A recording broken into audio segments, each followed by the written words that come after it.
ஆன்மீகம் அப்படிங்கிறது வந்து நம்ம இங்கிலீஷில் ஸ்பிரிச்சுவல் அப்படின்னு சொல்கிறோம். ஸோ ஒரு ஸ்பிரிச்சுவல் பர்சன் வந்து அவங்களுடைய பக்தியோடைய ஃபார்ம் வந்து எப்படி வேணாலும் இருக்கலாம். நம்மளுடைய பழைய ஆன்மீகவாதிகள்லாம் நம்ம எடுத்துட்டோம் அப்படின்னு வச்சுக்கோங்களேன். இப்போ பக்த மீரா எடுத்துக்கலாம் உதாரணத்திற்கு. பக்த மீராவினுடைய ஆன்மீகம் எப்படி அப்படின்னு கேட்டிங்கன்னா, அவங்களுடைய பக்தி வந்து பாடல்கள் மூலமாக இறைவனை அடைவது அப்படிங்கிறது தான். ஸோ நீங்கள் எப்படி வந்து கடவுளை அடையிறீங்க.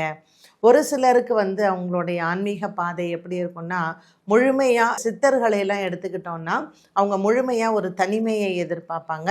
ஒரு வனத்தில் போய் யாரும் இல்லாத இடத்துல அவங்க வந்து இறைவனை அடைவதற்கான வழியை வந்து தேடுவார்கள். அது அவங்களுடைய ஆன்மீகம். ஸோ ஆன்மீகம் அப்படிங்கிறது வந்து இறைவனை நாம் அடையக்கூடிய வழி. அந்த வழியில் வந்து நிறைய பாதைகள் வந்து இருக்குது. அந்த பாதைகளை நம்ம பக்தி அப்படின்னு சொல்கிறோம். ஸோ நீ இறைவனை அடையக்கூடிய இலக்கை வந்து நீ எந்த வழியை எடுத்துக்கிற அப்படிங்கிறது தான். ஒரு சிலருக்கு அந்த பாடல்கள், ஒரு பக்தி பாட்டு நான் பாடிட்டாலே நான் இறைவனுக்கு நான் செஞ்சிட்டேன்ப்பா, எனக்கு இது போதும் அப்படின்னு நினைப்பாங்க.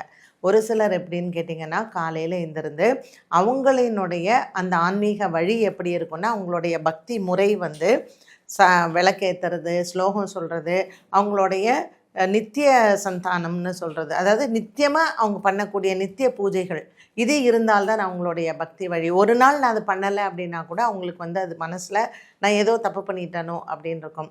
ஸோ ஆன்மீகத்திற்கும் பக்திக்கும் ஒரு பாலம் அப்படின்னு சொல்லலாம். நம்ம இறைவனை அடையக்கூடிய வழிக்கு வந்து எந்தெந்த முறைகளை நாம் எடுத்துக்கொள்கிறோம் அப்படிங்கிறது தான்.